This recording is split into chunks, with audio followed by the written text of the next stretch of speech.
तो आज हम बात करेंगे अमेरिकन ग्रीन कार्ड और इससे जुड़ी हाल ही की एक इम्पॉर्टेंट न्यूज के बारे में। ग्रीन कार्ड यानी कि लीगल परमानेंट रेजिडेंट का स्टेटस जो किसी को अमेरिका में रहने और काम करने की परमिशन देता है। लेकिन क्या आप जानते हैं कि ग्रीन कार्ड होने के बावजूद भी कुछ सर्कमस्टांसेस में आपको डिपोर्टेशन का खतरा हो सकता है। तो चलिए जानते हैं आखिर कौन से वो सर्कमस्टांसेस होती हैं।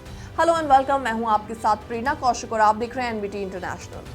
हाल ही में न्यूयॉर्क सिटी के कोलंबिया यूनिवर्सिटी में इजराइल हमास कॉन्फ्लिक्ट के खिलाफ हुए कैंपस प्रोटेस्ट में शामिल हुए पैलेस्टीन एक्टिविस्ट मोहम्मद खलील की अरेस्ट ने ग्रीन कार्ड होल्डर्स और फॉरेन स्टूडेंट्स के लिए डिपोर्टेशन के खतरे को लेकर कई सवाल खड़े कर दिए हैं और ऐसे में ये मामला लगातार सोशल मीडिया पर भी चर्चा का विषय बना हुआ है। तो चलिए सबसे पहले जानते हैं कि ग्रीन कार्ड होल्डर्स के पास क्या राइट्स होते हैं। US citizenship and immigration services यानी USCIS के अकॉर्डिंग ग्रीन कार्ड होल्डर्स को अमेरिका में काम करने या किसी भी स्टेट में सेटल होने की आज़ादी होती है। हालांकि कुछ गवर्नमेंट जॉब्स को छोड़कर वो अलग हर तरह की लीगल जॉब्स कर सकते हैं। वो अमेरिकन लॉज की सिक्योरिटी में आते हैं, लेकिन उन्हें इन लॉज का पालन भी करना पड़ता है। तो चलिए बात करते हैं ग्रीन कार्ड होल्डर्स की रिस्पॉन्सिबिलिटीज के बारे में। उन्हें अमेरिकन फेडरल, स्टेट और लोकल लॉज का पालन करना जरूरी होता है और साथ ही साथ उन्हें इनकम टैक्स रिटर्न फाइल करना होता है और 18 से 25 साल के पुरुषों को सिलेक्टिव सर्विस के लिए रजिस्ट्रेशन भी करना पड़ता है। अब बड़ा सवाल यहाँ पर यह उठता है कि क्या ग्रीन कार्ड होल्डर्स को डिपोर्ट किया जा सकता है? तो इसका जवाब है हाँ।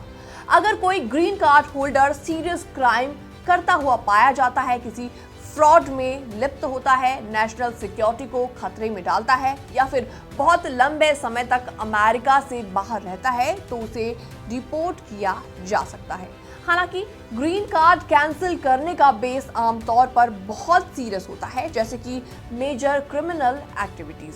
तो ऐसे में खलील के अरेस्ट के मामले में यूएस होमलैंड सिक्योरिटी डिपार्टमेंट यानी DHS ने बताया कि उन्हें ट्रंप एरा के एग्जीक्यूटिव ऑर्डर्स के तहत कस्टडी में ले लिया गया और इन ऑर्डर्स के तहत एंटी सेमेटिक एक्टिविटीज को रोकने की बात कही गई है।